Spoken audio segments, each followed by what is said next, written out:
আসসালামু আলাইকুম। সবাইকে জানাই ঈদ মুবারক এবং ঈদের শুভেচ্ছা।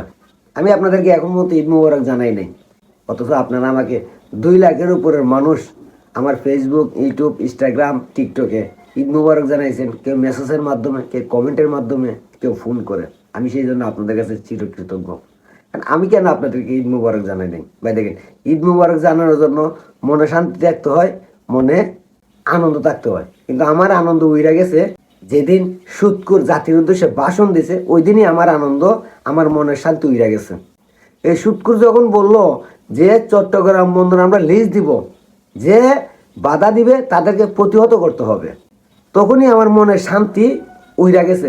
আর এই জন্য আমি ঈদ মুবারক জানাইতে ভুলে গেছি বলতে পারেন। এখন আসেন, এই ইনুস দে বলছে যে বন্দর আমরা লিজ দিব, যদি কেউ বাধা দেয় তাহলে তাকে প্রতিহত করতে হবে। এই ইনুস কাকে প্রতিহত করবে? বাংলাদেশ সেনাবাহিনীকে, বাংলাদেশের বৃহত্তর দল বিএনপিকে, আওয়ামী লীগকে? এই বন্দর লিজ না দেওয়ার জন্য বাংলাদেশের প্রত্যেকটা রাজনৈতিক দল, প্রত্যেকটা মানুষ প্রতিবাদ করে তুলছে যে আমরা এই বন্দর বিদেশিদের হাতে দিব না।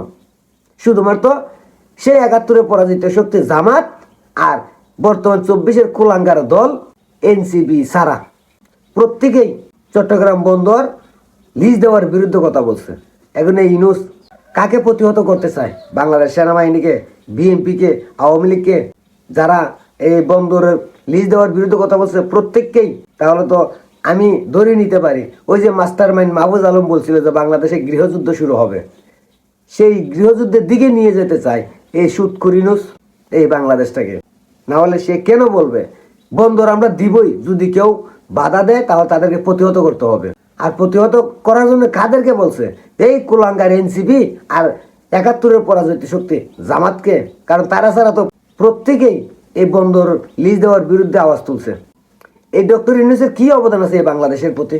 স্বাধীনতা যুদ্ধের পর থেকে এখন পর্যন্ত এই ইউনূস এর পরিবার বাংলাদেশের কোনো দুর্যোগে, কোনো বিপদে কারো পাশে আইসে দাঁড়াইছে বলতে পারবে? স্বাধীনতার আগ থেকে স্বাধীনতার পর এখন পর্যন্ত দাঁড়ায় নাই। সে দিয়ে দিবে আমার দেশের বন্দর লিজ আর আমরা বসে থাকবো? হবে না।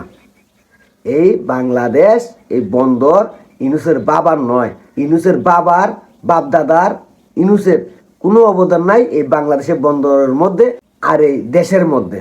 তাহলে সে কিভাবে প্রতিহত করার কথা বলে? যারা এই দেশের জন্য জীবন দিয়েছে, আওয়ামী লীগ, বিএনপি, জাতীয় পার্টি, বাংলাদেশ সেনাবাহিনী, তাদেরকে প্রতিহত করার কথা বলে।